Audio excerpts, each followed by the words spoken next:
శుక్లాంబరధరం విష్ణుం శశివర్ణం చతుర్భుజం ప్రసన్నవదనం ధ్యాయేత్ సర్వవిఘ్నోపశాంతయేత్.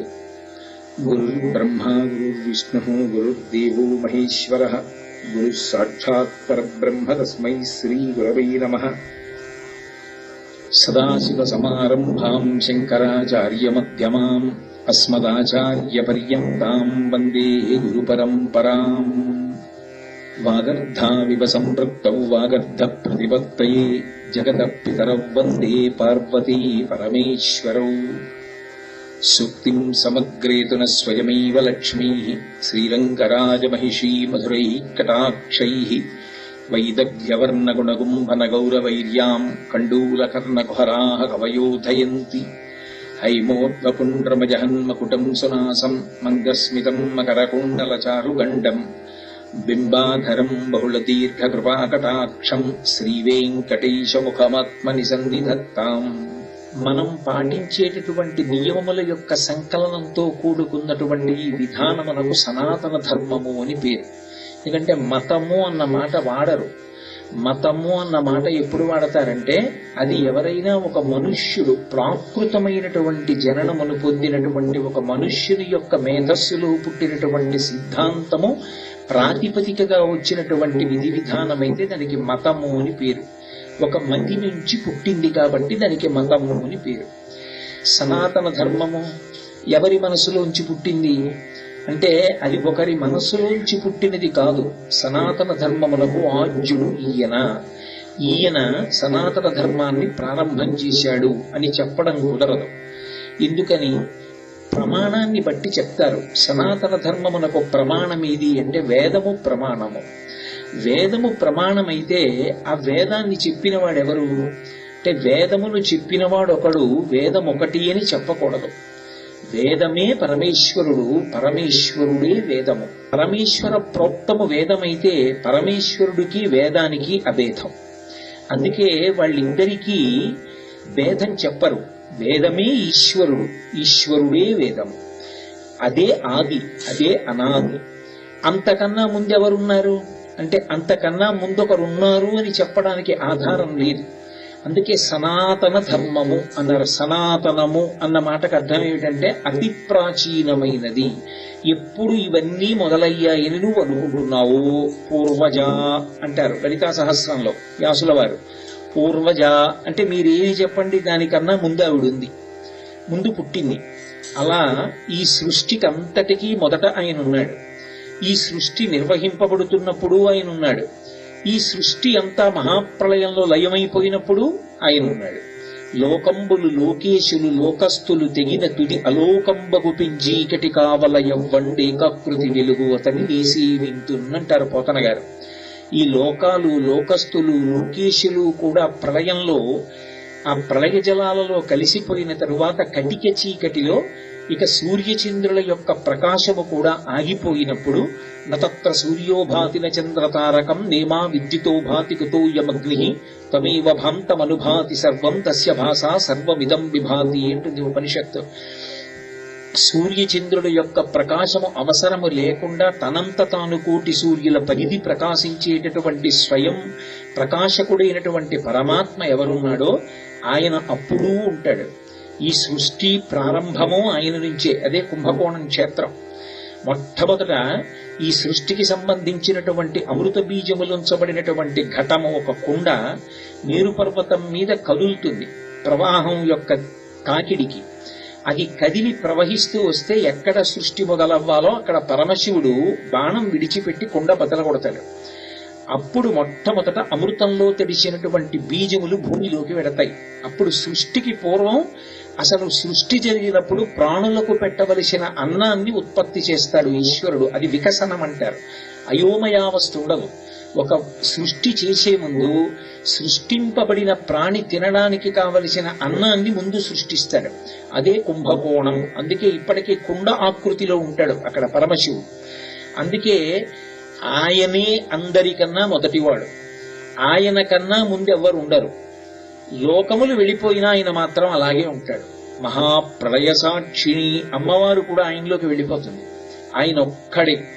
అందరూ వెళ్ళిపోయినా ఆ పరమేశ్వరుడు ఒక్కడే మిగిలిపోతాడు. అలా మిగిలిపోయేటటువంటి వాడు, అందరికన్నా ముందున్నవాడైనటువంటి పరమేశ్వరుడు ఎవరున్నాడో ఆయన ఆది. ఆయన ఊపిరి అభేదం. ఆయన ఊపిరి, ఆయన వాక్కు కాబట్టి వేదమునకు ఆయనకు అభేదం. ఆయన మొట్టమొదటి వాడు, అన్నిటి తర్వాత ఆయనే ఉంటాడు. ఆయనతో పాటు ఉండేది వేదం. ఆ వేదము ఈ ధర్మమునకు ప్రమాణం. అందుకని దీనికి పేరేమి అంటే హిందూ మతము అంటూ ఉంటారు. కానీ హిందూ మతము అనేటటువంటిది మనకి వైదికంగా వచ్చినటువంటి పేరు కాదు, సనాతన ధర్మము. ఏదీ లేనప్పుడు మొట్టమొదట ఈశ్వరుడితో పాటు ఏ ధర్మం ప్రారంభమైందో అదే సనాతన ధర్మము. అందుకే దీనికి వేదం ప్రమాణం. వేదము ప్రమాణవాక్కు. ఆ వేదము చేత చెప్పబడినదేదో అది ధర్మము. సనాతన ధర్మంలో ఏది ధర్మము అన్న విషయాన్ని ఎవరు నిర్ణయించాలి అంటే శాస్త్రమే నిర్ణయిస్తుంది. తస్మాత్ శాస్త్రం ప్రమాణంతే కార్యాకార్యం వ్యవస్థితౌ. శాస్త్రము అన్న మాటకు అర్థం శాసనాత్ శంసనాత్ ఇది శాస్త్ర. నిర్భయంగా ఇది ఇలాగే ఉండాలి అని ఎవరు చెప్తారో దానికి శాస్త్రమని పేరు. ఆ శాస్త్రము ఈశ్వర వాక్కు, దానికే వేదము, వేదశాస్త్రములు అంటారు. అందుకే ఆ వేదము చేత చెప్పబడినదేదో అది ధర్మము. అయితే ఏమండి మరి మేము వేదం చదువుకోలేదు, మేం వేదం వినలేదు అంటే మాకు అసలు ధర్మం తెలియనట్ట అంటే ఇంకొక మెట్టు కిందకొచ్చారు. కిందకొచ్చి ఏది ధర్మమో తెలుసుకోవాలి అంటే స్మృతి ప్రమాణం అన్నారు. స్మృతేరివార్థం స్మృతిరన్వగచ్చత్ అంటాడు కాళిదాసు రఘువంశంలో. ఆవు వెంట దూడ ఎలా వెళ్ళిపోతుందో స్మృతి శృతి వెనకాతల అలా వెడుతుంది. శృతి అంటే వేదం.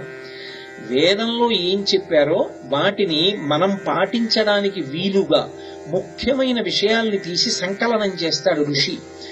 ఏ ఋషి అలా సంకలనం చేశాడో ఆయన పేరు మీదుగా ఆ స్మృతి వస్తుంది. యాజ్ఞవల్కుడు రూపకల్పన చేశాడనుకోండి, సంకలనం చేస్తే యాజ్ఞవల్క్య స్మృతి అంటారు.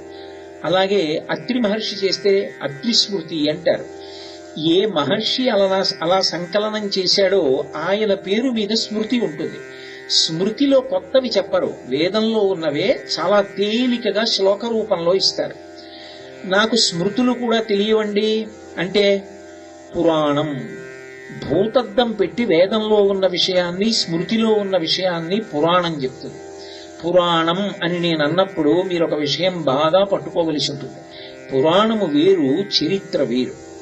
చరిత్ర ఎక్కడ వరకు మాట్లాడుతుందంటే ఒక పేరు పెట్టబడినటువంటి ఒక శరీరం ఎప్పుడు పుట్టింది, ఎలా పెరిగింది, ఎంతకాలం ఉంది, ఎప్పుడు పడిపోయింది, అక్కడ వరకే చరిత్ర మాట్లాడుతుంది. పురాణం అలా మాట్లాడదు. పురాణము జీవుడి గురించి మాట్లాడుతుంది. ఏ కారణం చేత ఒకడు తరించగలుగుతున్నాడు, ఒకడు ఇది సత్యం అనుకుని పట్టుకున్నవాడు చిట్ట చివరికి ఎన్ని కోట్ల జన్మలు అడుక్కిపోతున్నాడు. ఇది పురాణము నిరూపణం చేసే కథారూపంలో మాట్లాడుతుంది. కానీ ఒకటి గుర్తుపెట్టుకోవాలి, పురాణము ఎప్పుడూ కూడా కల్పింపబడిన కథ కాదు. అందుకే భారతము ఒక పేరు, రామాయణము ఒక కావ్యానికి పేరు, భాగవతము ఒక పురాణానికి పేరు. కానీ రామాయణానికి, భారతానికి, భాగవతానికి, స్కాందానికి, అగ్నిపురాణానికి అన్నింటికీ కలిపి ఒకటే పేరు, ఇతిహాసము. ఇతిహాసము అంటే ఇతిహాసం, ఇది ఇట్లే జరిగినది. ఇందులో కవికి మనసుకి తట్టినటువంటి ఒక విషయాన్ని కల్పించి చెప్పలేదు, యథార్థముగా జరిగినది మాత్రమే చెప్పాడు. అందుకే మీరు సనాతన ధర్మానికి సంబంధించిన వాంగ్మయాన్ని పరిశీలిస్తే మీకు ఒక అద్భుతం కనపడుతుంది. అందుకే రామాయణం అంతా చెప్పేశాక చివర కొన్ని మాటలుంటాయి, ఇది ఇట్లే జరిగినది. ఈ రామాయణాన్ని ఎక్కడ ఎవరు కూర్చుని విన్నప్పటికీ 33 కోట్ల మంది దేవతలతో కలిపి శ్రీ మహావిష్ణువు, పితృదేవతలు కూడా సంతోషిస్తున్నారు. అందుకని అందరూ గట్టిగా అనండి, బలం విష్ణోః ప్రవర్ధతాం అని పూర్తి చేస్తారు రామాయణాన్ని. కారణం అది అట్లే జరిగినది, అది జరగని కథ కాదు, యథార్థముగా జరిగినది. ఇక అందులో ఆక్షేపించడానికి ఏం ఉండదు. నేను ఒకప్పుడు ఎక్కడో స్కాంద పురాణంలో ఒక విషయం చదివా. ధర్మరాజు గారు శివలింగాన్ని ప్రతిష్ఠ చేశాడు, దాని మించి ఆ గోమతి నది ప్రవహించి వెళ్ళిపోయింది, ఇప్పటికీ ఆ శివలింగం నీటిలో ఉంది, ఆ ధర్మరాజు గారు ప్రతిష్ఠించిన లింగమైన కారణం చేత ధర్మమునందు శివుడికి ఉన్న అనురక్తి చేత నందివాహనారూఢుడు అన్న మాటకు అర్థం ధర్మం ఎక్కి తిరుగుతాడని. అటువంటి వాడికి అనురక్తి కాబట్టి ఇప్పటికీ కూడా గోమతీ నది దగ్గరికి వెళ్లి శివలింగం ఉన్న చోట ఎవరైనా ఒక మారేడు దళాన్ని వేస్తే సృష్టికి విరుద్ధంగా లోపలికి వెడుతుంది అని చదివాను నేను. పురాణము ఇతిహాసం, ఇది ఇట్లే జరిగినది, అనుమానమేం అక్కర్లేదు అందులో. కాబట్టి ఇతిహాసం, శృతి స్మృతి తర్వాత ధర్మాన్ని చెప్పగలిగినది ఎవరు అంటే పురాణం. అందుకే ధర్మము నుంచి మనిషి జరిగిపోకూడదని దేవాలయాన్ని ఆధారం చేసుకుని సాయంకాలం వేళ ప్రవచనం చేసేవాడు. రాత్రి ప్రవచనం విని వెళ్లి పడుకునేవాడు. మరునాడు కలిసి రానివ్వండి కలిసి రాయకపోనివ్వండి ఉద్రేకపడేవాడు కాడు. ధర్మం విడిచిపెట్టకుండా మనిషి బ్రతికేవాడు. అందుకే ప్రవచనాలన్నీ దేవాలయాల్లో జరుగుతుండేవి. కాబట్టి పురాణం, శృతి స్మృతి పురాణం. నాలుగవది శిష్టాచారం. శిష్టాచారం అంటే ఈ పై మూడిటిలో కానీ కనీసం ఒకదానిలో కానీ నిష్ణాతుడైన వ్యక్తి ఎలా జీవనం చేస్తాడో, ఒక సందర్భంలో ఆయన ఎలా ప్రవర్తిస్తాడో చూసి అలాగే ప్రవర్తిస్తే అదే వేదంలో చెప్పబడిన ధర్మం. అందుకే రామాయణానికి వేదోపబృంహణము అని పేరు పెట్టారు ఋషులు. వేదం చదువుకుంటే ఏం తెలుస్తుందో రామాయణం చదువుకుంటే అదే తెలుస్తుంది. రామాయణం చదివేటప్పుడు నీ చదివేసిన రామకథేనండి ఇదంతాను అని చెప్పి గబగబా చదువుతానంటే నేను చెప్పలేను. రామాయణం ప్రతి శ్లోకాన్ని మీరు జాగ్రత్తగా చదివితే రామాయణం వేదంలో ఉన్న అన్ని విషయాల్ని ఎలా చెప్తుందో మీకు అర్థం అవుతుంది. రామచంద్రమూర్తి అరణ్యవాసానికి వెళ్ళిపోయాడు సీతాలక్ష్మణులతో. భరతుడు అన్నగారిని వెనక్కి తీసుకొస్తానని కౌసల్యని సుమిత్రని కైకేయిని వశిష్ఠాదులను పరివారాన్ని అంతటినీ తీసుకుని అరణ్యానికి వెళ్ళాడు. రాముడికి తెలియదు తండ్రి చచ్చిపోయాడని. వెళ్ళి చెప్పాడు. చెప్పిన తరువాత రాముడు అన్నాడు, విశేషంగా ఏడిచాడు. తండ్రి చచ్చిపోయాడు అని తెలిసిన తరువాత ఎంతటి మహాజ్ఞాని అయినా ఏడవలసిందే. ఎవరు మినహాయింపు అని చెప్పారంటే ఒక్క సన్యాసి మాత్రం ఏడవక్కర్లేదు, సర్వసంగ పరిత్యాగి కాబట్టి. కానీ సన్యాసికి కూడా తల్లిదండ్రుల విషయంలో ఎంత నియమం చెప్పారంటే ఆయన ఏ బట్టతో కూర్చుని ఉన్నాడో, అంటే ఏ కాషాయం బట్టతో, ఆరేసిన బట్ట కాకుండా ఏ బట్టతో కూర్చుని ఉన్నాడో, ఏ బట్టతో కూర్చుని ఉండగా తండ్రి మరణాన్ని కానీ తల్లి మరణాన్ని కానీ విన్నాడో అదే బట్టతో ఉత్తర క్షణం వేదికి దిగిపోయి వెళ్లి సచీల స్నానం చెయ్యాలి. ఆ బట్టతోటే స్నానం చేయాలి. తండ్రికి అంతకన్నా సన్యాసి చెయ్యక్కర్లా. తల్లికైతే అసలు తల్లి విషయంలో చెప్పిన ధర్మం వింటే తెల్లబోతాం మనం. తండ్రి గారైతే సన్యసించిన వ్యక్తి దగ్గరికి వస్తే అందరితో పాటే వరుసలో వచ్చి నమస్కారం చేసి వెళ్ళిపోవాలి. కొడుకు సన్యసిస్తే తన కడుపున పుట్టిన కొడుకైనా నమస్కారం చేయాలి. తల్లి వస్తే సన్యసించిన వ్యక్తి అయినా సరే లేచి నిలబడి ఆదరంతో నమస్కరించాలి. తల్లి విషయంలో శాస్త్రం అంత జాగ్రత్త చెప్పింది. ఎక్కడి ధర్మం అక్కడే. రాముడికి తెలియదు దశరథుడు చనిపోయాడని. చెప్పాడు భరతుడు వచ్చి, అన్నయ్య నాన్నగారు చనిపోయారన్నయ్య అన్నాడు. విశేషంగా ఏడ్చాడు. ఏడ్చినటువంటి రాముడు కౌసల్య సుమిత్ర కైకేయి భర్త పోయాడు, పైగా వాళ్ళు అప్పటికే కొంత వయసు మీరింది. ఆ బాధ చేత ఎక్కలేకపోయారు కొండ. మెల్లమెల్లగా ఎక్కుతున్నారు. రాముడు ధర్మమూర్తి, పెద్ద కొడుకు, తండ్రి మరణవార్త విన్నాడు. అక్కడ కూడా ఆయన ధర్మం తప్పడు. ఆయన భార్యని పిలిచాడు, సీతమ్మని పిలిచి అన్నాడు, సీతా పురస్త్వాద్వ్రజతు త్వమేన మహితో వ్రజ, నువ్వు ముందు నడు, నేను నీ వెనకాతల నడిచొస్తాను. ఎందుకని అంటే పెళ్ళయిన తర్వాత భర్త ముందు నడుస్తాడు, భార్య వెనక నడుస్తుంది. అంటే అది మంగళప్రదమైన నడక అంటారంటే ఎప్పుడూ అలా నడవాలని కాదు. ఇంట్లో బయలుదేరినప్పుడు ముందు భర్త అడుగు వెయ్యాలి, వెనక భార్య వెయ్యాలి. ప్రయాణ సాధనం ఎక్కేటప్పుడు భార్య ముందు ఎక్కాలి, భర్త తర్వాత ఎక్కాలి. మీరు రామాయణం చూస్తే వేదంలో చెప్పబడిన ధర్మాలన్నీ రాముడు పాటిస్తాడు. పరమాద్భుతం అంటే అసలు శ్రీరామాయణం. కౌసల్య వెనకాతల వచ్చి మెల్లిగా మెట్లెక్కుతూ అక్కడే ఉన్నాడు రాముడిని పర్ణశాల వంక చూస్తూ ఎక్కింది. దర్భల మీద గారపిండి ముద్దలు కనపడ్డాయి. ఆవిడ ఓ మాట ఏడుస్తూ అంది, నా కొడుకు గారపిండి తింటున్నాడనమాట. సార్వభౌముడు, దశరథుడి కొడుకు, ధర్మాత్ముడు. అన్ని లక్షణములు ఉన్నవాడు గారపిండి ముద్దలు తింటున్నాడు కాబట్టి ఇవాళ తన తండ్రికి గారపిండి ముద్దతో శ్రాద్ధం పెట్టాడు అని.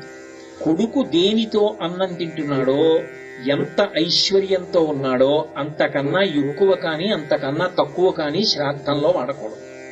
తను గారపిండి తింటున్నాడు, తండ్రికి గారపిండి ముద్దతోటే శ్రాద్ధం పెట్టాడు.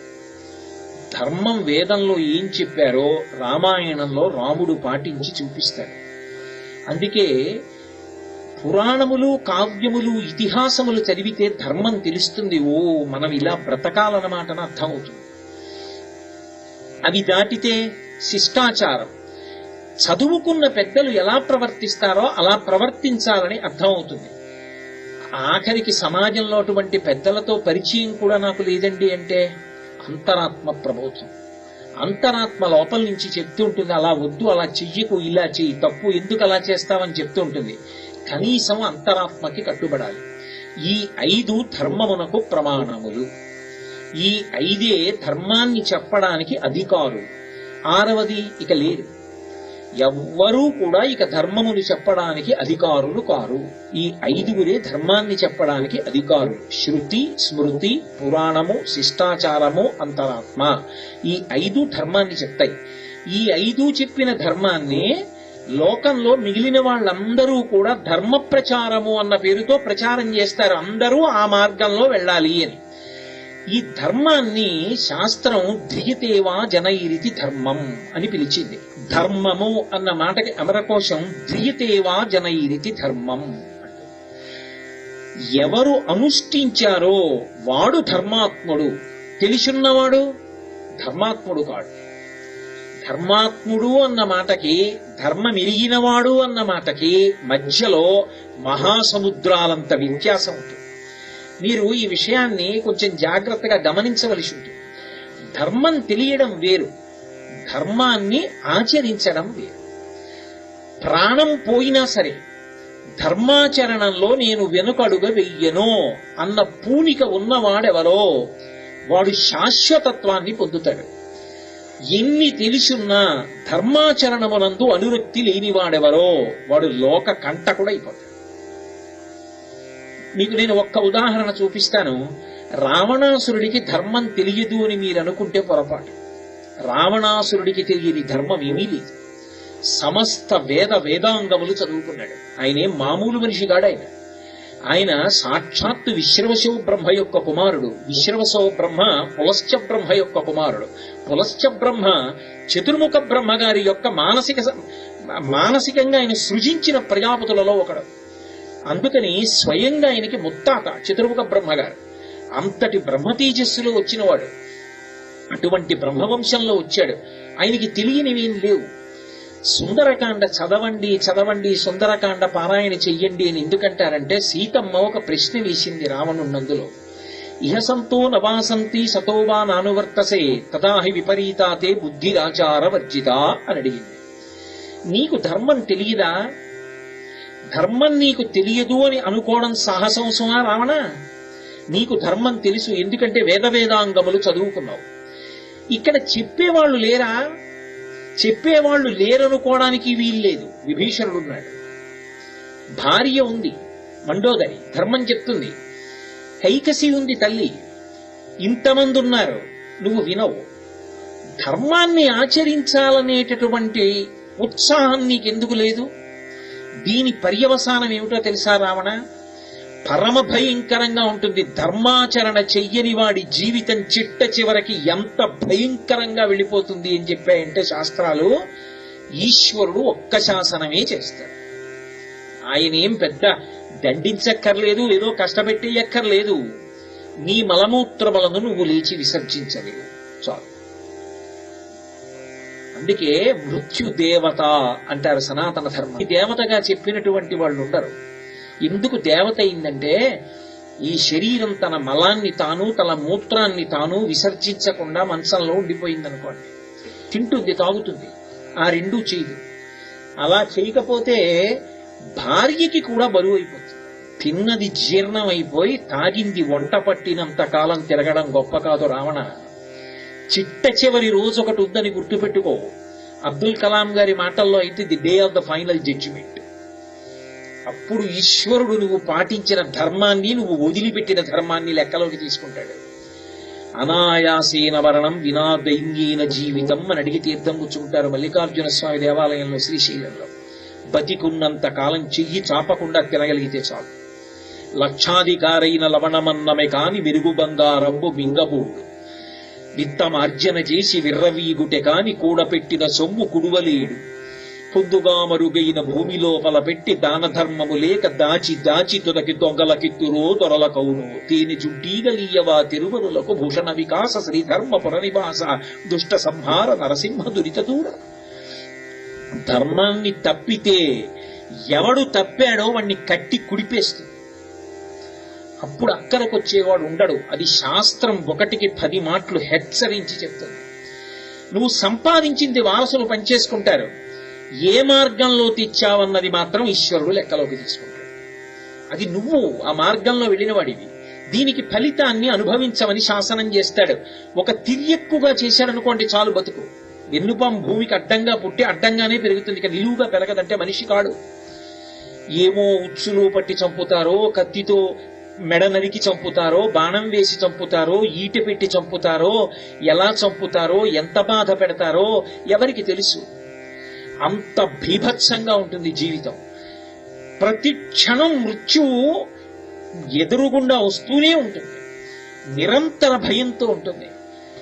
అలా కాకుండా తరించడానికి వీలైన జీవితం మనుష్య జన్మ ఒక్కటే. అటువంటి జన్మకి మాత్రమే ధర్మంతో సంబంధం. మిగిలిన ఏ ప్రాణికి ధర్మం లేదు. మిగిలిన వాటికి అన్నిటికీ కూడా ఒకటే ధర్మం, పశుధర్మం. దేవి భాగవతంలో పశుధర్మో నమీ ప్రీతిం అంటాడు వ్యాసుడు.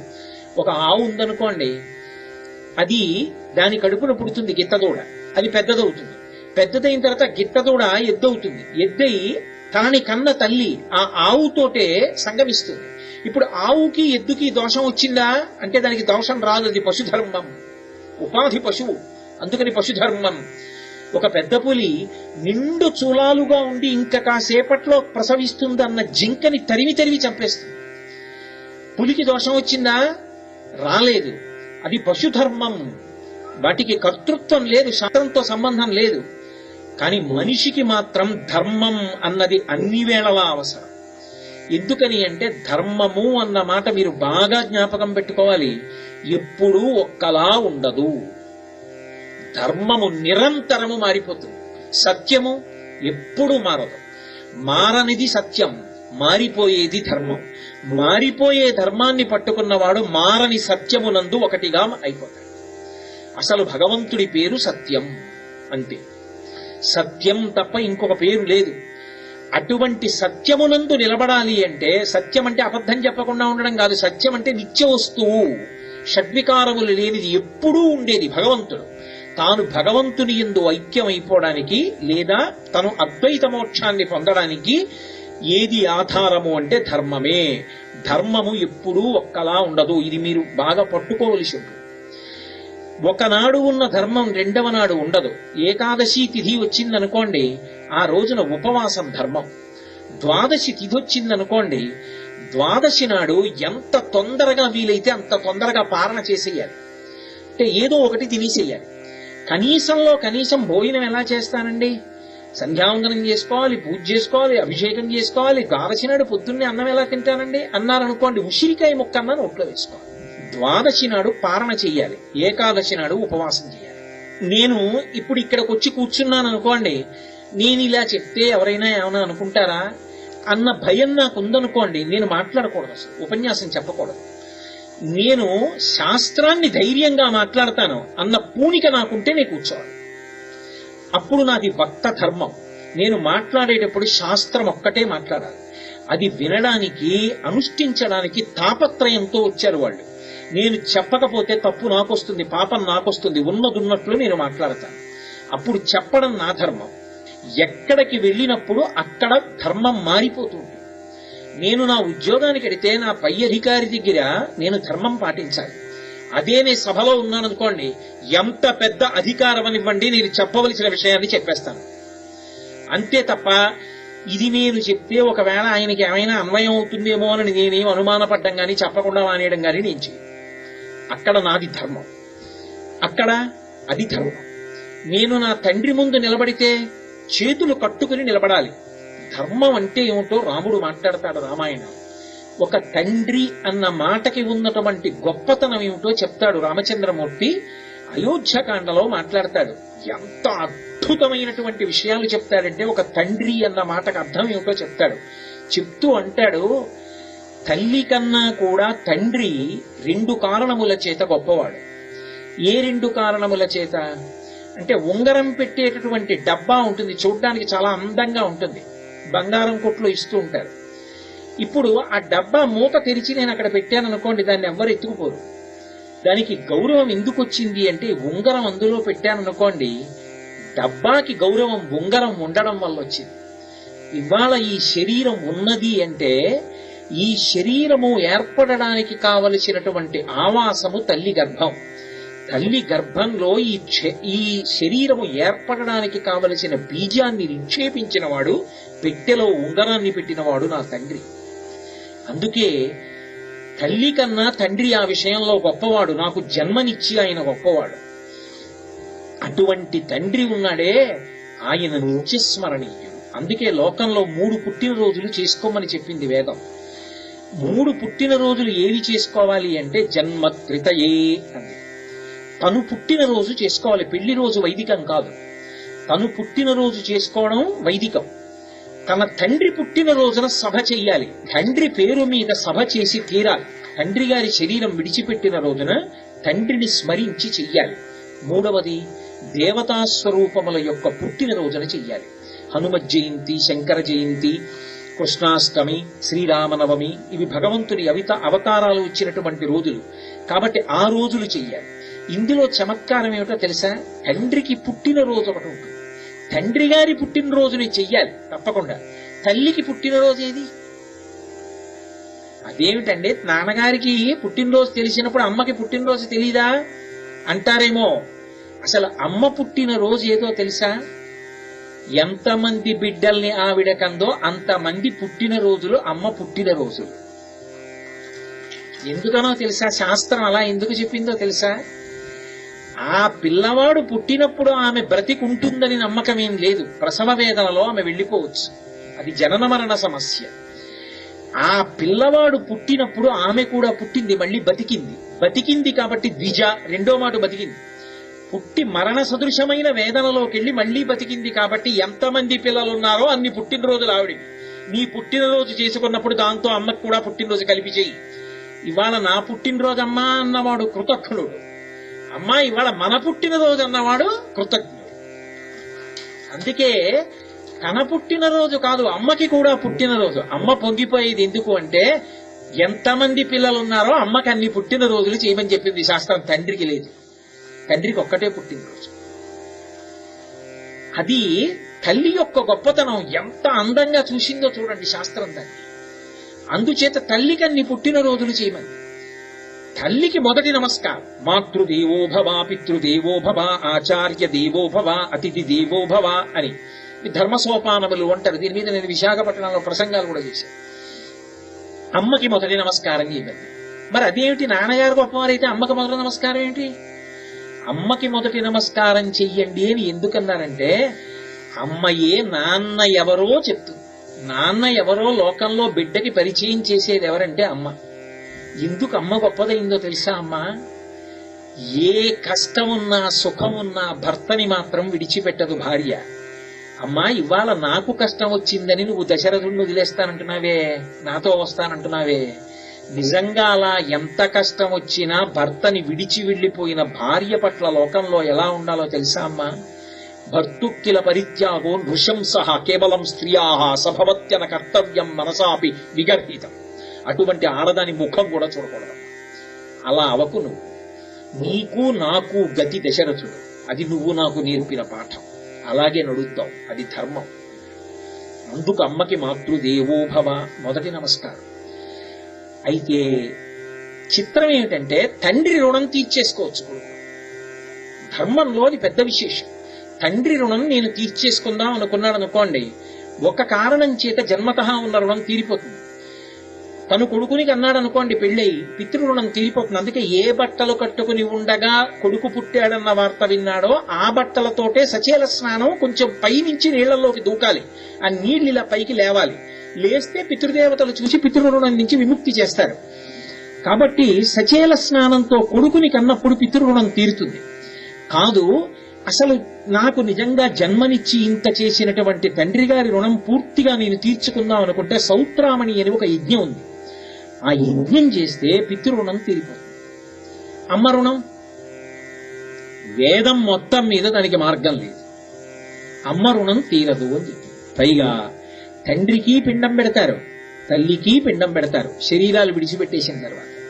కానీ చిత్రం ఏమిటో తెలుసా, తండ్రికి పిండం పెడితే కొడుకుని కాబట్టి నాకు అధికారం ఉంది కాబట్టి నాన్నగారండి మీరు తినండి అని విడిచిపెడతాడు. ఈ బొటనవేలు మించి విడిచిపెడతాడు. ఇలా బొటనవేలు తిప్పి విడిచిపెడితే పితృదేవతలకి, ఇలా విడిచిపెడితే భిక్ష, ఇలా వేస్తే భగవంతుడికి పూజ.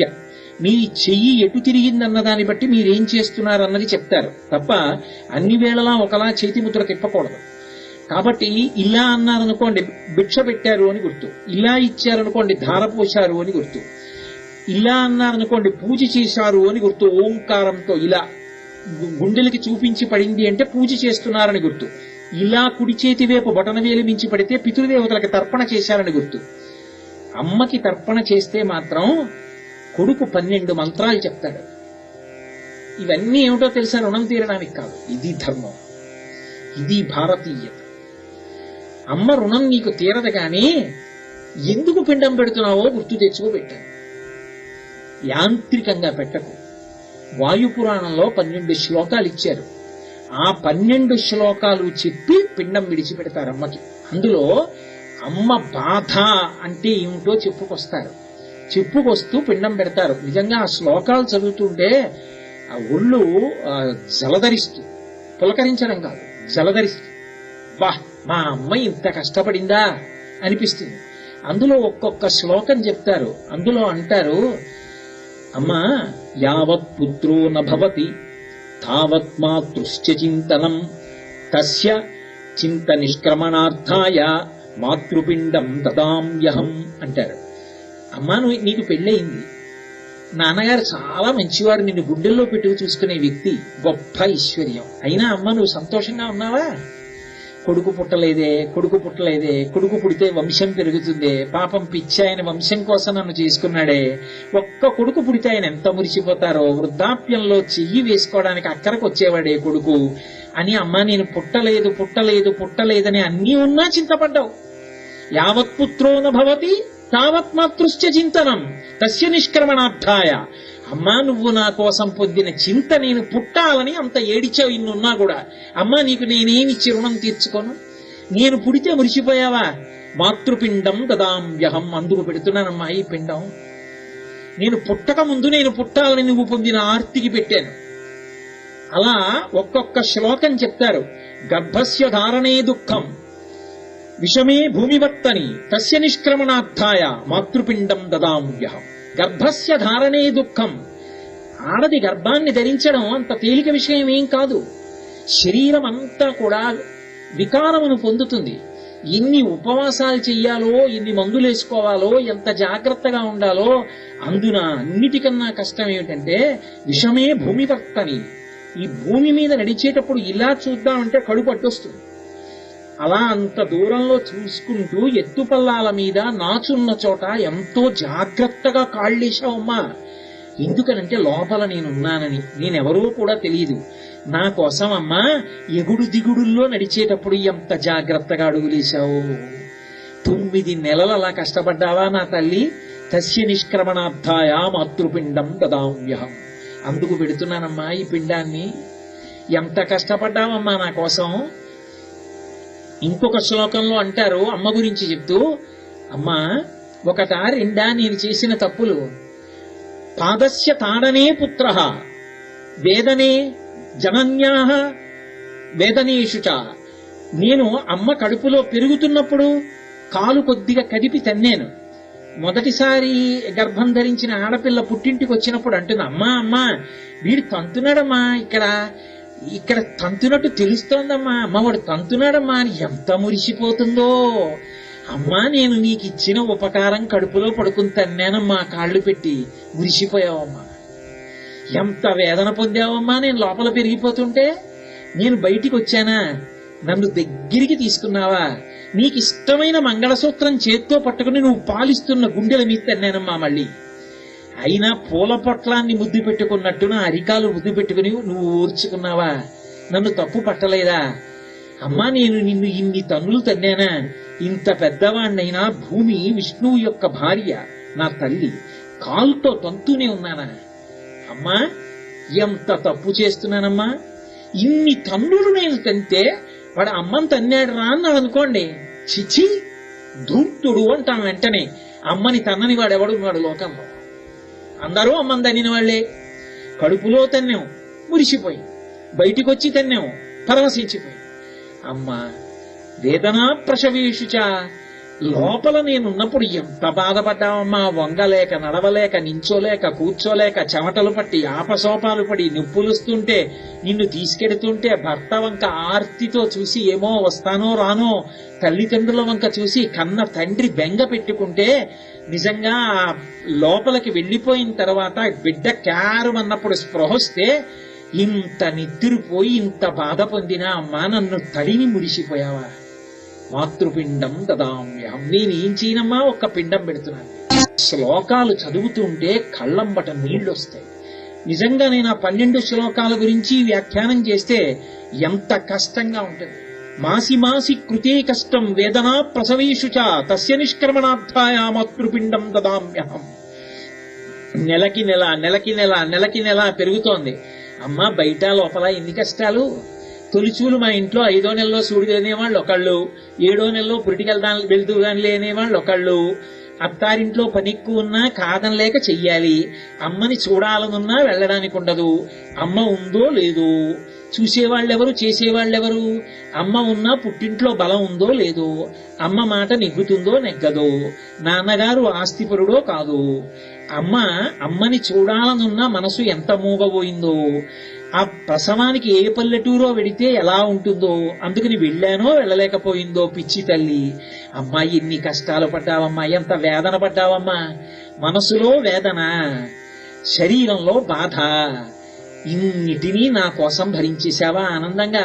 నేనేమిచ్చానమ్మా నీకు, పిండం పెడుతున్నానమ్మా. ఇంత పిడచ నా చేత్తో కలిపి దర్భల మీద పెడుతున్నాను, ఇంతకన్నా ఇక ఏమి పెట్టలేనమ్మా. దదామ్యహం తస్య నిష్క్రమణార్థాయ, ఆ పరివేదనకి నేను పెట్టిన పిండం చూసి సంతోషించాను, ఇంతకన్నా నేను చేయలేను. అమ్మ రుణం తీర్చుకోలేవు. ఈ మాటని వాయుపురాణం 12 శ్లోకాలలో చెప్పింది. ఆడదాని గౌరవం అంటే ఎలా ఉంటుందో, స్త్రీ జన్మ వైశిష్ట్యం అంటే ఏమిటో, అమ్మతనం అంటే ఏమిటో అంత అద్భుతంగా వర్ణించారు. ధర్మం అంటే ధర్మమే. రాముడు లక్ష్మణస్వామితో మాట్లాడుతూ రామాయణంలో ఒక మాట అంటాడు, ఒరే ఇవాళ దశరథ మహారాజు గారు రాజ్యం ఇవ్వలేదా, అందుకు ఏమంటున్నావు? గురోరప్యవలిప్తస్యా కార్యాకార్యమజానతః ఉత్పదం ప్రతిపన్నస్యా కార్యం భవతి శాసనం. రాజ్యం ఇవ్వలేదు కాబట్టి అన్నయ్య నువ్వు అను, నా కోదండమునకు సంధించిన బాణ పరంపరలను కోసల రాజ్యం మీద విడిచిపెట్టే అయోధ్యానగరంలో ఉన్న సైన్యాన్నంతటినీ సంహరించి దశరథుణ్ణి బంధీకృతుణ్ణి చేసి నీకు రాజ్యం ఇస్తానంటున్నావు. నిన్న రాత్రి పిలిచి రాజ్యం ఇచ్చినప్పుడు ఎవడు రాయన తండ్రి? ఇవాళ అరణ్యవాసానికి వెళ్ళమంటే చంపేస్తావా అంటే అప్పుడు తండ్రి పెడితే, పెట్టకపోతే తండ్రి గాడి దయ్యమా? ఎవడు రా చెప్పాడు నీకు ఈ శాస్త్రం అని ఆయన అన్నాడు. ఎవరో తెలుసా తల్లిదండ్రులంటే లోకంలో? తల్లిదండ్రులంటే ఎవరి రుణాన్ని నువ్వు తీర్చుకోలేవో, ఎవరు చేసినటువంటి పనులకు ప్రత్యుపకారము చెయ్యడం అనేటటువంటి మాట లోకమునందు ఇక సంభవము కాదు. నస ప్రతీకారం, మళ్లీ తిరిగి ఉపకారం చెయ్యడము అనేటటువంటిది ఎవరి విషయంలో సంభవం కాదో. మాతా పిత్రాచ యత్ కుర్యతః, వాళ్ళిద్దరూ చేసినటువంటి పనులు ఉన్నాయే వాటికి ఏమని ఉపకారం చెప్తావు? నీకు జన్మనిచ్చారు, నువ్వు పసిపిల్లవాడిగా ఉన్నప్పుడు నీకు స్నానం చేయించారు, అమ్మ మంచంలో మలమూత్రాలు విడిచిపెడితే చల్లతనానికి తెలివొచ్చేస్తే పక్క మార్చి దుప్పటి మార్చి ఇంకో బొంత వేసి నిన్ను పడుకోబెట్టి నిన్ను జోకెట్టి నువ్వు నిద్రపాడైపోతే ఆవిడ అలాగే పడుకుంది. ఆవిడ నిద్రపోలా. ఆవిడికి తెల్లవారకట్ట నిద్ర పట్టింది, నీకు తెలివి వచ్చి లేచిపోయావు, నువ్వు ఎక్కడ ఆడుతూ పడిపోతావో అని నిద్ర కళ్ళతో లేచి నిన్ను ఆడించింది. తండ్రి ఎంత కష్టపడ్డాడో తెచ్చి నీకు అన్నం పెట్టాడు, తను తిన్నాడో తినలేదో నీకు పెట్టాడు. నువ్వు వృద్ధిలోకి రావాలని అన్ని పూజలు చేశాడన్ని నోములు పట్టాడన్ని వ్రతాలు చేశాడన్ని గుళ్ళకెళ్ళాడు. అటువంటి తల్లి అటువంటి తండ్రికి ప్రత్యుపకారం చెయ్యగలిగిన మొనగాడివిరా నువ్వు, వాళ్ళని నింద చెయ్యగలిగిన వాడివిరా. ఒక్క మాట ఎత్తకు. తల్లి తండ్రి పేరెత్తితే తల వంచి నమస్కరించిన వాడెవరో వాడు కొడుకు. అందుకే 3 జన్మదినాలు అని చెప్పింది శాస్త్రం. తండ్రి జన్మదినం, తండ్రి శరీరం విడిచిపెట్టిన రోజున కూడా అంత పద్ధతితోటి చెయ్యాలి.